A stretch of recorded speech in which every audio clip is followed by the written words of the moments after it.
알고 있는 것처럼 이번 주일은 추수감사주일입니다. 그러므로 예배를 드리면서 우리가 항상 마음속에 감사가 있어야 되는데요. 오늘은 특별한 날이고요. 감사함으로 예배드리고 하나님을 영화롭게 해야 되는 날이기도 합니다. 여러분, 우리가 설교를 들을 때에 성경적인 설교, 신학적인 설교, 논리적인 설교 뭐 여러 가지 얘기들을 하는데, 여러분 이런 적적하면서 이렇게 설교하면 굉장히 힘들어요. 여러분 그렇지 않아도 졸리신데 그런 설교하면 굉장히 좀 졸리고 그렇지 않습니까? 그래서 오늘은 특별한 날이고요. 추수감사절이기 때문에 감사에 대한 그 몇 가지 예화들을 좀 소개해드리려고 합니다. 첫 번째로 보게 되면 어느 날 중국의 공자님이 길을 가다가 좀 이상해 보이는 노인을 만나게 됩니다. 이 노인은 항상 싱글벙글 웃습니다. 여러분들 지금 제가 보기가 좀 두려운데요. 여러분 얼굴 보시기가 이 노인은 항상 싱글벙글 웃습니다. 그리고 보니까 이따금씩 춤을 추기도 하고요. 그러니까 일반적으로 사람들이 보기에 이 할아버지는 좀 이상하다 생각할 만한 그런 할아버지입니다. 근데 더 이상한 것이 있는데요. 그런 할아버지를 향해서 지나가는 사람마다 다 공손히 인사를 하고 정말 아주 공손히 할아버지를 인사하는 그런 모습을 보고 지나갑니다.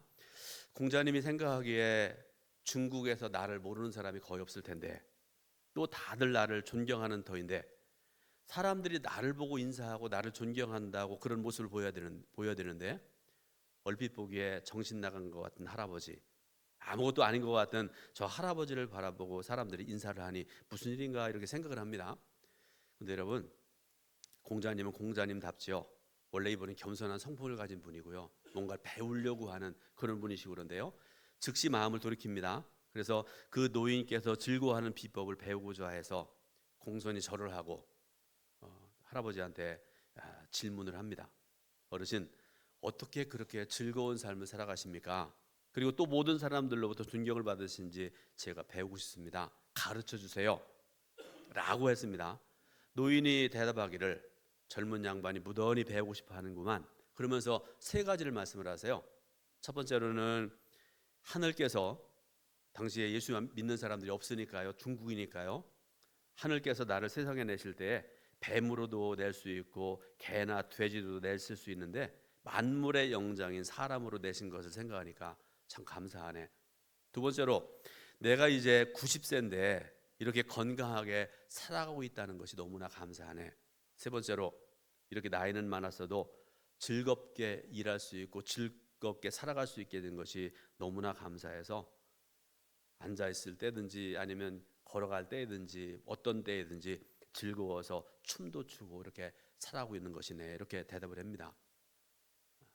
공자님이 그 노인으로부터 큰 걸 배우고요, 절하면서 저에게 너무나 소중한 삶의 지혜를 가르쳐 주셔서 감사합니다. 이렇게 인사했다는 그런 얘기입니다. 두 번째 이야기입니다. 제2차 세계대전이 끝나고 난 다음에 동구권이 공산화되었습니다. 여러분 얼마 전에 지난 주간에 우크라이나 선교사님 오셔서 말씀 전하셨잖아요. 우크라이나, 루마니아, 불가리아, 폴란드 이런 동구권 이렇게 얘기를 합니다. 다 이제 공산화되어 있던 그런 시대입니다. 그런데 루마니아라는 나라에 있었던 얘기인데요. 여러분 공산주의 국가는 개인의 자유가 엄격하게 제한되잖아요. 쉽게 말하면 자유가 없습니다. 특히 신앙생활, 감히 생각조차 할 수 없는 그런 시절이었습니다. 그런데 그럼에도 불구하고 어떤 목사님 하나가 열심히 복음을 전합니다. 근데 여러분 이게 드러날 수밖에 없잖아요. 만난 사람마다 예수 믿고 구원 받으세요. 그러면서 복음을 전하니까 소문이 나고 이분이 붙잡히게 됩니다. 공산당에 붙잡혀가지고 끌려갔습니다. 이제 고문을 당하는데요. 여러분 고문들 뭐 여러 가지 있을 거 아니겠습니까? 그런데 뭐 매를 때려도 고문을 하면서 막 비틀어도 이 목사님 입술에서 나오는 말은 하나밖에 없어요. 감사합니다. 하나님 감사합니다. 10번, 20번, 100번 그렇게 하나님 감사합니다. 감사합니다. 그런 고백을 해요. 이 공산당들이 고문을 하다가 너무 화가 났습니다. 그래서 묻습니다. 무엇이 그렇게 감사하냐고 물으니까 목사님께서 그렇게 말씀을 하세요. 예수님의 이름으로 매를 맞고 핍박을 받는 것이 훗날 하나님 앞에 가서 상 받을 것이 많아지기 때문에 그것을 생각하니까 얼마나 감사할지 모르겠어. 그렇게 대답을 합니다. 공산당원들이 감당할 수가 없어가지고요, 이 사실을 상관에게 보고를 합니다. 그러니까 상관이 그를 독방에 가둬라. 여러분들, 사람은 사회적인 인물이다, 사회적인 인간이다, 그런 얘기 많이 들으셨잖아요. 무슨 얘기인가 하면 사람과 어울려 살아가고 말도 하고 대화도 하고 같이 먹고 그렇게 살아가는 것이 사람의 일반적인 모습이어야 되잖아요. 여러분, 혼자 그를 가둔다는 것은요, 굉장한 형벌입니다. 감옥에 가신 분 있어요 혹시? 감옥에도요 혼자 두지 않습니다. 그건 인권 침해됩니다. 그런데 상관이 독방에 가두라고 그랬습니다. 누구한테 얘기도 못하고 혼자 있게 가둬라. 그러고서 저 이렇게 유심히 봤더니요, 어떻게 됐을까요? 목사님이, 하나님, 조용한 골방에 저를 앉게 하셔서 가두셔서 오직 하나님께만 집중하고 하나님께만 예배드릴 수 있고 기도할 수 있게 해주셔서 정말 감사합니다. 하나님 감사합니다. 라면서 더 기뻐했다는 얘기입니다.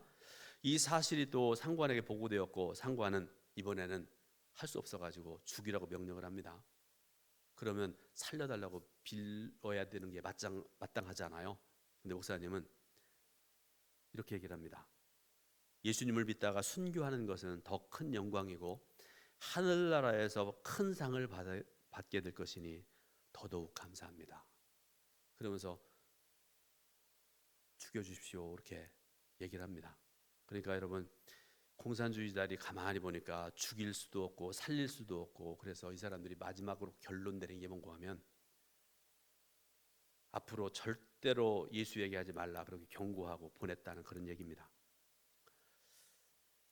또 하나 아주 유명한 그림, 사진을 하나 보겠습니다. 눈에 익으시죠? 은혜라는, 그레이스라는 이름이 붙여진 유명한 명작입니다. 제가 여러분 보시면서 이거 설명드릴 텐데요. 1918년 어느 날, 세파에 힘들어 보이고 허름한 옷차림의 백발 노인이 신터리게, 여러분 옷을 터는 옷터리게 있고 신을 터는, 그 당시에 너무 상황이 어려우니까요, 신터리게를 팔아달라고 어느 할아버지가 사진관을 찾아왔습니다. 이 사진관은 에릭 엔스트롬이라는 사람이 경영하는 사진관입니다. 그런데 그 할아버지가 몹시 배고프다고 하면서 차 한 잔만 달라고 요청을 해요.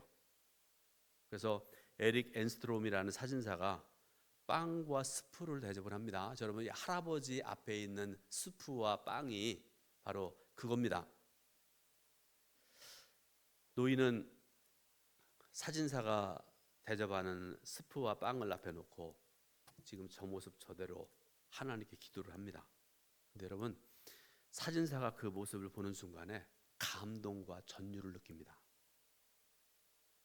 쉽게 말하면, 나는 작은 것 하나 놓고 하나님께 이렇게 감사한 적이 있었는가?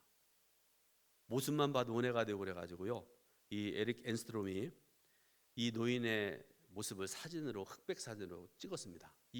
당시에는 그 흑백밖에 없잖아요. 그러고 난 다음에 사랑하는 딸에게 있었던 일을 다 얘기를 해요. 근데 그 딸은요, 로다 엔스트롬 라이버그라는 화가입니다.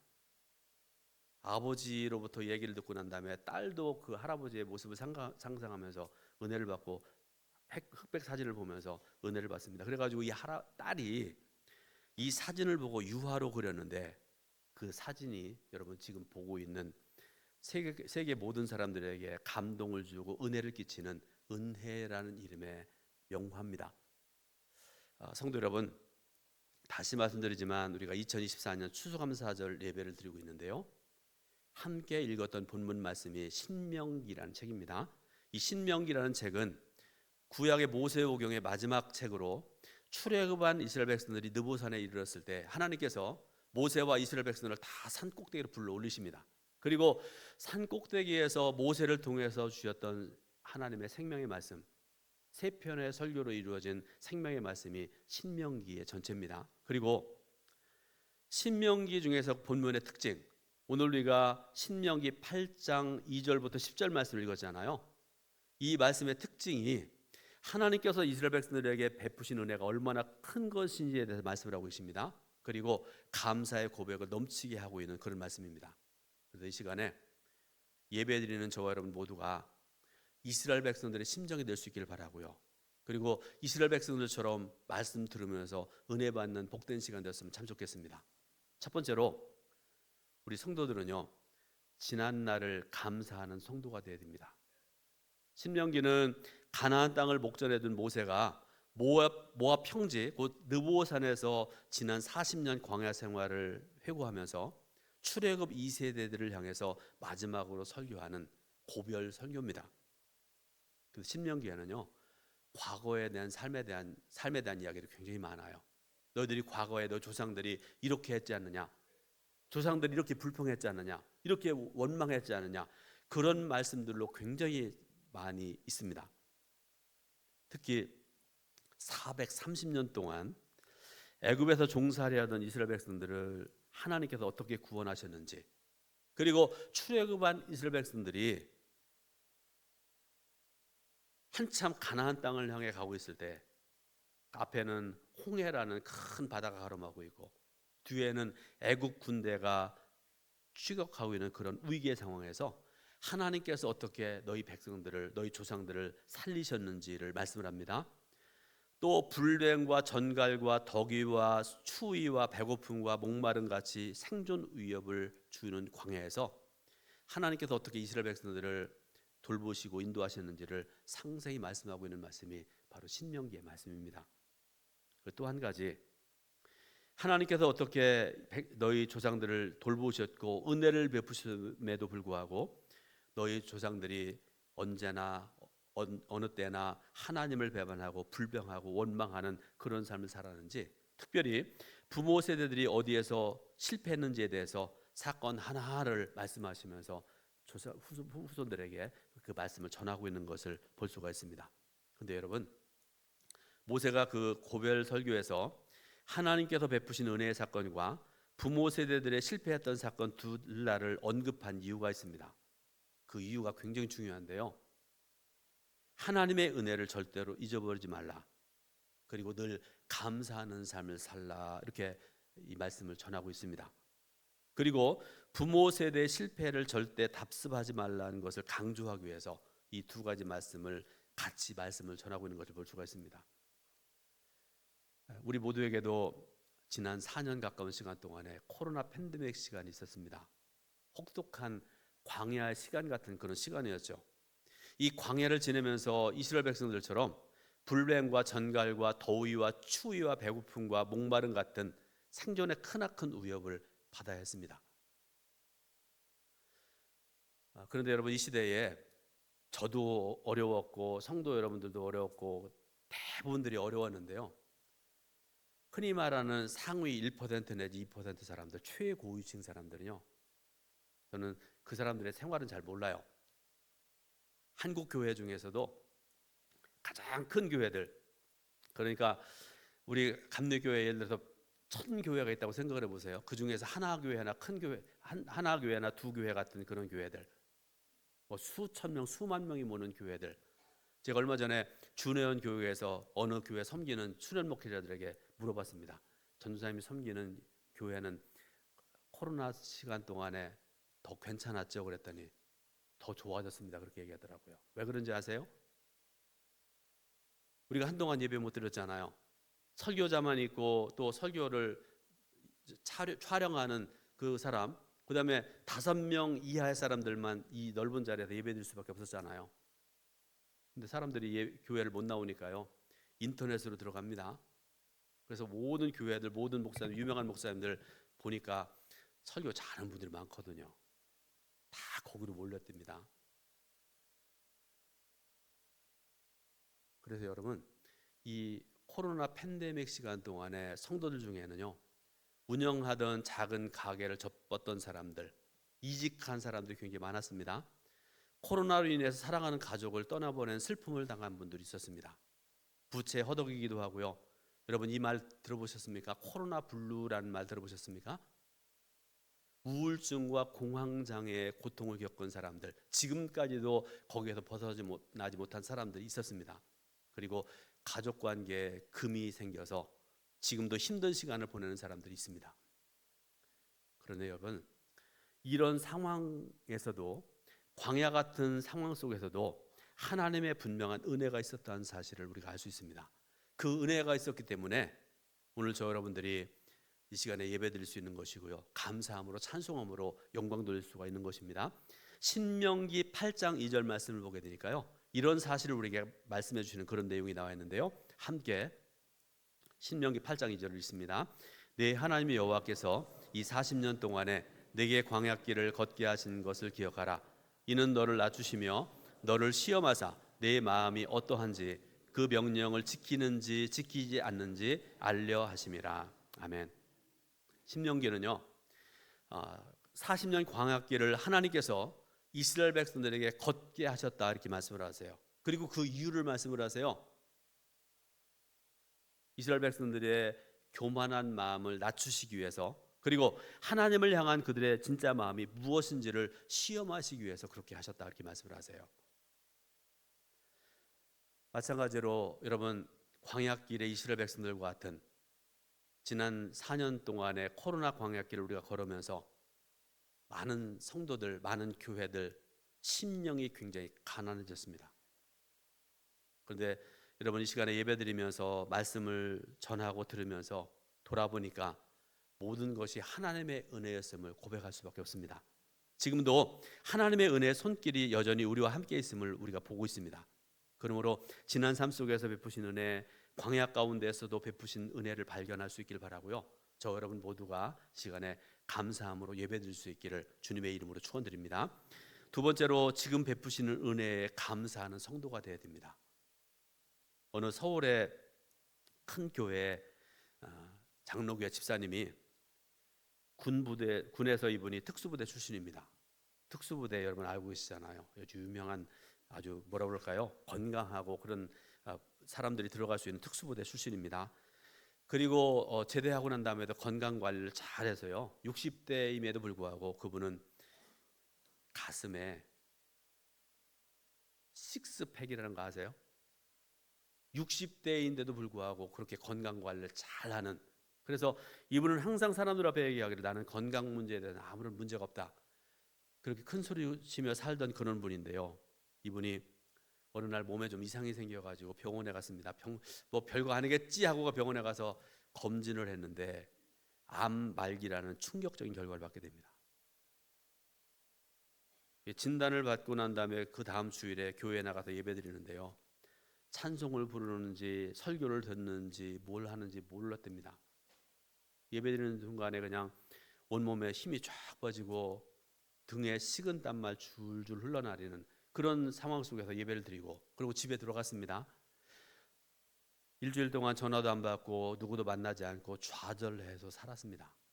근데 함께 살아갔던 그 부인, 권사님인지 집사님인지 교회에다 요청을 했대요. 그래요.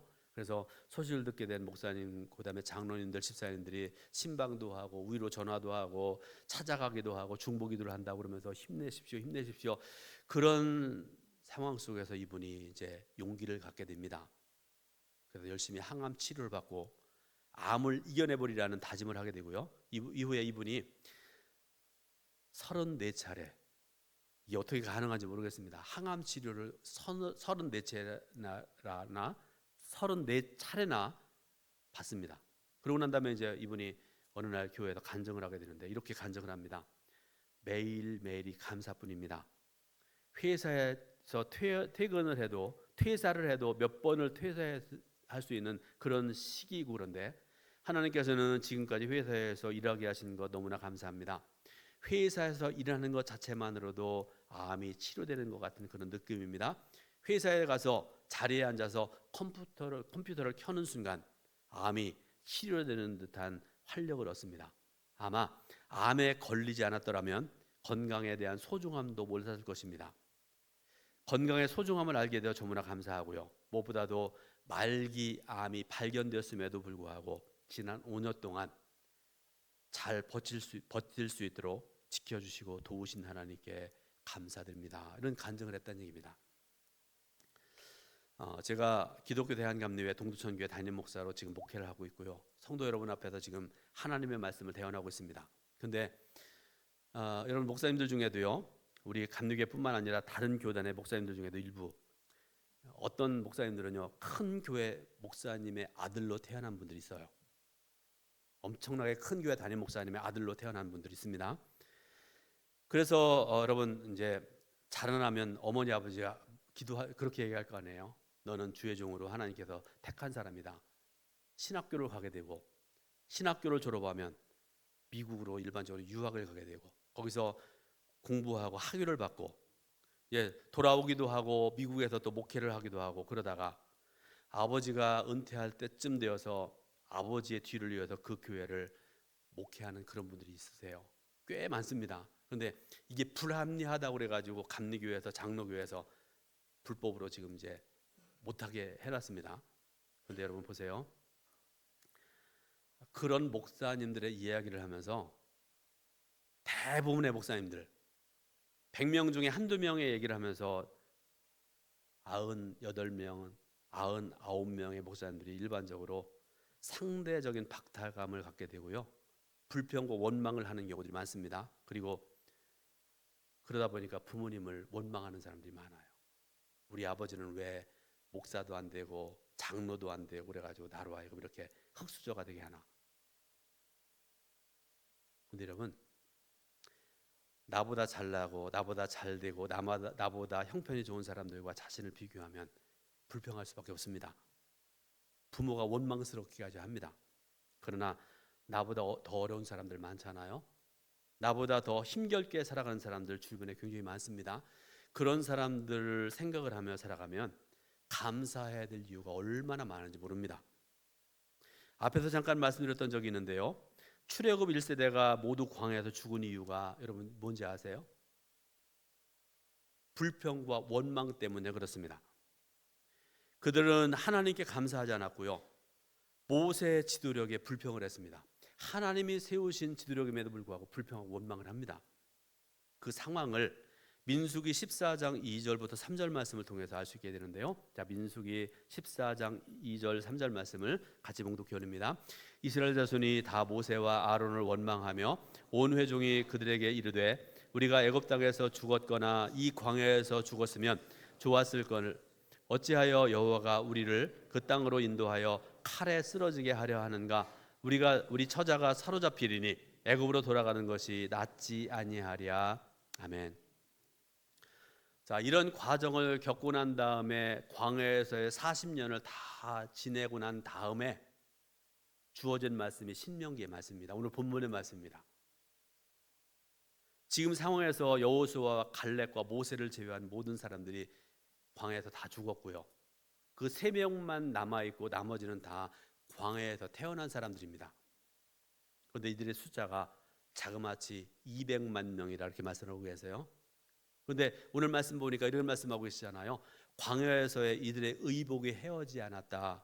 먹을 것이 떨어지지 않았다. 이렇게 말씀을 하고 계세요. 실족하지도 않았다 말씀을 하고 계세요.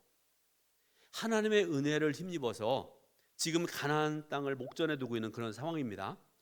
이들은 지금 살아있음에 감사하고 지금 건강함에 감사하고 지금 먹을 것이 있음에 감사하는 그런 상황입니다. 사랑하는 성도 여러분, 지금이 굉장히 중요합니다. 지금 감사할 것 5가지를 한번 생각을 해보세요. 내게 어떤 감사할 것이 있는지. 아마 여러분들의 매일 감사하는 삶을 살아가면 여러분들의 인상이 달라질 것입니다. 그러므로 여러분, 과거에 있었던 감사 그리고 현재 나에게 주어진 삶에 감사하는 그런 복된 삶을 살아가시기를 예수님의 이름으로 축원드립니다. 마지막으로 앞날에 대해서 미리 감사하는 성도가 되어야 됩니다. 하나님께서는 모세를 통해서 출애굽 2세대들에게 들어가서 살게 될 가나안 땅에 대해서 자세히 설명을 하고 계세요. 그 말씀이 신명기 8장 7절부터 10절에 나와 있는데요. 오늘 마지막으로 이 말씀을 읽으시고 마무리하도록 하겠습니다. 내 하나님 여호와께서 너를 아름다운 땅에 이르게 하시나니 그곳은 골짜기든지 산지든지 시내와 분천과 샘이 흐르고 밀과 보리의 소산지요 포도와 무화과 석류와 감람나무와 꿀의 소산지라. 네가 먹을 것에 모자람이 없고 네게 아무 부족함이 없는 땅이며 그 땅의 돌은 철이요 산에서는 동을 캘 것이라. 네가 먹어서 배부르고 네 하나님 여호와께서 옥토를 내게 주셨으므로 말미암아 그를 찬송하리라. 아멘. 말씀 마무리합니다. 여러분에게는 어떤 감사할 일이 있었습니까? 혹시 삶에 지쳐서 감사를 잃어버렸거나 감사의 고백이 멈추어 있지는 않습니까? 바라기는 감사를 회복할 수 있기를 바랍니다. 감사가 회복돼야 삶이 회복됩니다. 사랑하는 여러분, 불평과 원망의 입술 대신에 감사가 넘쳐나는 그런 복된 삶을 살아가시기를 예수님의 이름으로 축원드립니다. 기도하겠습니다.